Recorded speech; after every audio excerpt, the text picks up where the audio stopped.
₹1,550 કરોડના cyber crime કૌભાંડમાં વધુ 4ની ધરપકડ કરવામાં આવી છે। પોલીસે દરોડામાં ₹2,60,00,000 રોકડ, 289 ગ્રામ સોનું, 10.8 કિલો ચાંદી, 413 કેરેટ રફ હીરા અને રૂપિયા ગણવાના મશીનો જપ્ત કર્યા છે। તપાસમાં 164 ફર્જી બેંક એકાઉન્ટ્સ મારફતે ₹1,550 કરોડના ટ્રાન્ઝેક્શન થયાનું ખુલ્યું છે। આ ગેંગ સામાન્ય લોકોના નામે કરંટ એકાઉન્ટ ખોલાવી તે આંતરરાષ્ટ્રીય સાયબર ગેંગને ભાડી આપતી હતી। અત્યાર સુધીમાં 25 આરોપીઓ સામે 1,50,000 પાનાની ચાર્જશીટ દાખલ થઈ છે। ડીસીપી ડોક્ટર કાનન દેસાઈએ જણાવ્યું કે બેંકના 8 કર્મચારીઓની સંડોવણી પણ સામે આવી છે અને તપાસ ચાલુ છે।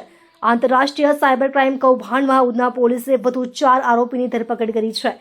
અબ્દુલ રબ ચામડિયા, અમિત ચોકસી, ચિરાગ ઉર્ફે ચાર્લી સુતરિયા અને પ્રવીણ ગઢિયાની ધરપકડ કરવામાં આવી છે। ઉધના પોલીસ સ્ટેશનમાં એક સાયબર ફ્રોડનો ગુનો દાખલ થયેલો હતો, જેમાં અમારી પાસે એક ઇન્ફોર્મેશન હતી કે એક વ્યક્તિ છે એ પોતાની પાસે અત્યારે બેંકની ચેકબુક, પાસબુક, પોતાના બેંકના ડિટેલ્સ અને એક મેમોરેન્ડમ એટલે કે પાર્ટનરશિપની ડીડ લઈ અને જઈ રહ્યો છે।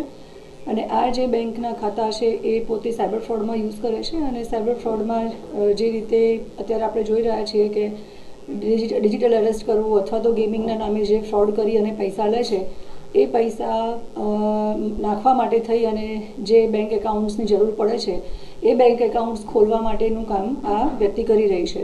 જે આધારે પોલીસ ઇન્વેસ્ટિગેશન્સ કર્યું, અમે એ વ્યક્તિને લઈ આવ્યા અને ઇન્વેસ્ટિગેશન્સ દરમિયાન એની પાસેથી ઘણા બધા બેંકના ખાતાઓ પણ મળેલા હતા। એની જે મેઇન આરોપી છે જે અમે અટક કરેલા છે, અગાઉ 25 જેટલા આરોપી અટક કરેલા છે, જેમાં એક કિરાત જાદવાણી કરીને પણ છે।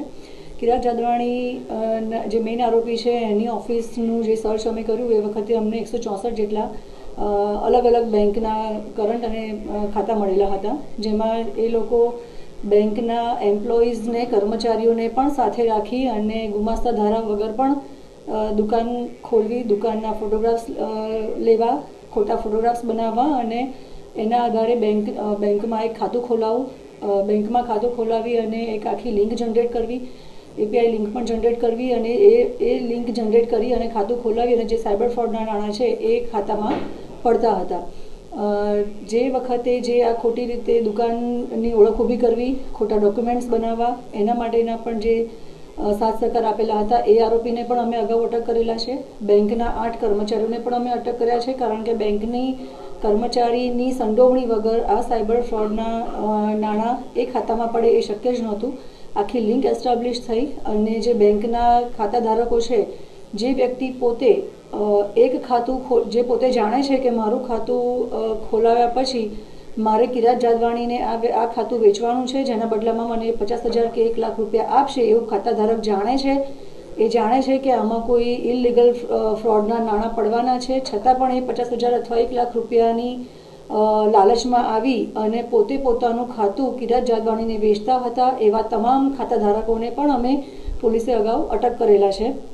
એ ઇન્વેસ્ટિગેશન્સની લાઈન જ્યારે ચાલુ હતી ત્યારે અમારી પાસે એક એવી ઇન્ફોર્મેશન સ્ટડીના આધારે અને ઇન્વેસ્ટિગેશન્સમાં મળી કે જે ખાતાઓ 164 જેવા જે ખાતાઓ છે એમાંથી આશરે 8 થી 9 જેટલા ખાતાઓમાંથી 90 લાખ રૂપિયા જેટલા જે રૂપિયા છે એનું ટ્રાન્ઝેક્શન્સ થયું।